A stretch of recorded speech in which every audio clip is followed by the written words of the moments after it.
Alessandra's confrontation with Katrina reaches a boiling point. Will she be able to keep her emotions in check, or will her anger consume her?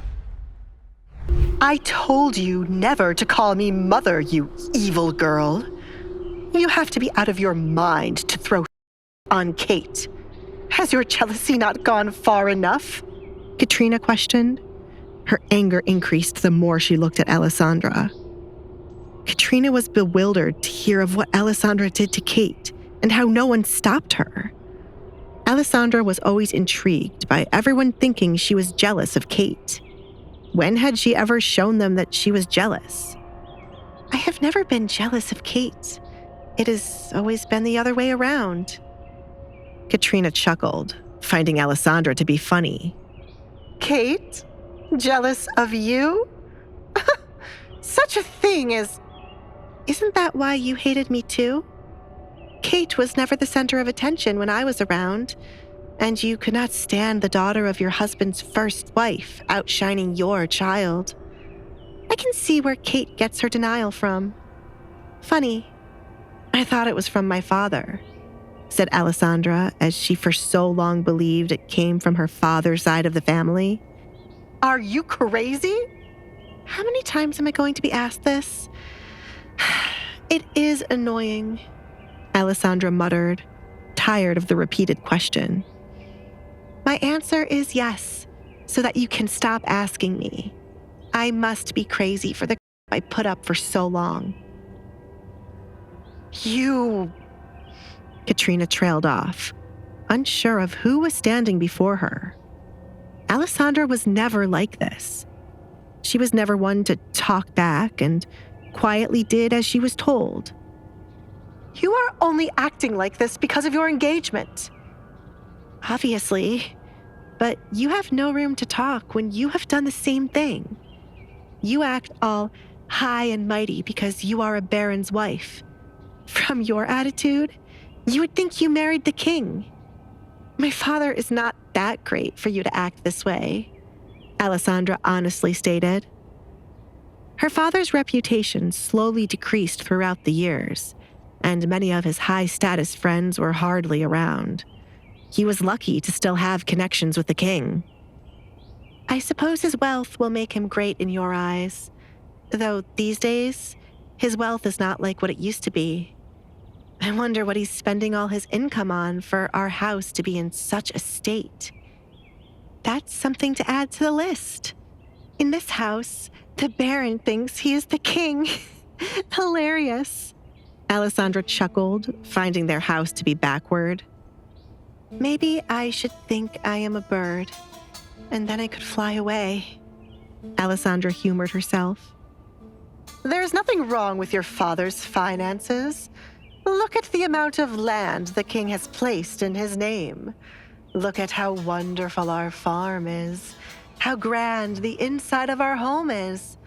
Your father has enough wealth to live like a king if he wishes to. You truly complete my father. Alessandra viewed Katrina as idiotic as her father. The money must have been drained away to make Katrina and Kate live like royalty, too. Her father married a wife he could not afford to keep for all these years, and then they made a daughter who was no different from the mother. You must be punished for what you did to Kate. Alessandra looked away from a delusional Katrina. Why? I was punishing her for burying my mother's dress when she was only supposed to bury the kitten. Katrina did not care about the awful dress. Still, I'm tired of you talking so much, Katrina. You agitate me. What on earth have you become? Do you really think you can be this way because Edgar threatened your father? I will not allow my daughter to be embarrassed by the likes of you. Stay there. Katrina ordered Alessandra while she would make her way outside. I'm not a dog. Alessandra started to leave, not wanting to hear what else Katrina had to say. Is this really their way of trying to be nice to me? They couldn't last one day. Alessandra, do not run away from me. Katrina yelled as she arrived outside, only to find Alessandra leaving. Are your eyes not working? I'm not running away. I am gracefully walking away, Mother. Alessandra would keep using the word mother as long as it annoyed Katrina. In the past, it was the only thing she could do as revenge for Katrina. Stop right there. Katrina picked up both sides of her dress to run after Alessandra. Alessandra was highly amused when she looked back to find Katrina was chasing after her. It was quite the sight, as it was odd for Katrina to be running around. Wow, was the only thing she could say. Alessandra! Katrina grabbed onto Alessandra's shoulder to stop her from hurrying away. I told you to stay right there.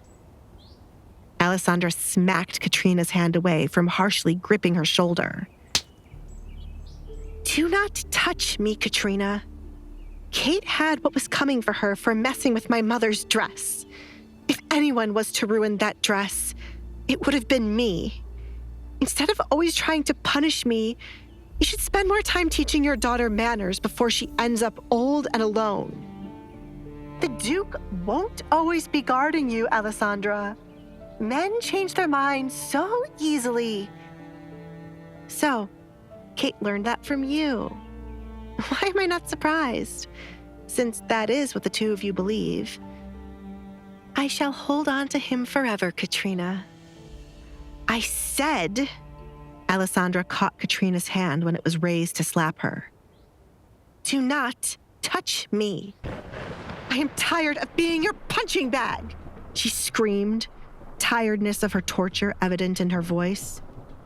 Alessandra gripped Katrina's hand, pushing it back until Katrina winced from the pain. Since you came here, I have tried to have nothing but positive thoughts. Do you know how hard it is to not fall into the deep end and let my negative thoughts consume me? Even when the Duke's sword is pointed at your necks, you are still determined to hurt me.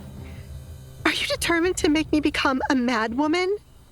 Do not keep pushing me.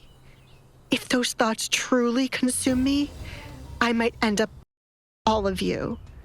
Even now, when the voice in my head is telling me to just end you, I'm trying to hold on. Alessandra was alone for such a long time that she had no one to talk to but herself. The person she created in her head was meant to be a friend to keep her happy. But as Kate and Katrina's torture increased, the voice in her head changed to telling her cruel things. Befriending Mario and the kitten had saved her, but the voice always lingered in her head. There was nothing she could do to escape what she had created, and her newfound anger toward her family was not helping. Leave me alone, Alessandra released Katrina's hand. Her other hand twitched at the thought of pushing Katrina down and repeatedly beating her with a stick, just as Katrina had once done to her. You've tortured me for many years, Katrina. Sit quietly while I do the same to you. Alessandra left Katrina alone so that the woman could choose her next move carefully. Katrina could either chase after her again, but face retaliation far worse than what Alessandra had just done to Kate, or walk away and endure what was to come. Alessandra was satisfied with not hearing Katrina following behind her. However, she stumbled the moment she entered the house and gripped her head from a pain building up. She did not know how to handle all the angry and negative thoughts she had kept at bay for many years, suddenly flooding her head. It was foreign to her as she tried to keep a positive outlook on her life, but she had strayed far away from it today. I will not lose myself, she promised. Will Alessandra be able to find a way to manage her emotions and avoid succumbing to the darkness of her past? Meanwhile, Katrina's true colors are revealed, and Kate's humiliation is just the beginning. Please subscribe to the Pocket FM YouTube channel and press the bell icon for instant notification. Check out our channel for more such exciting shows.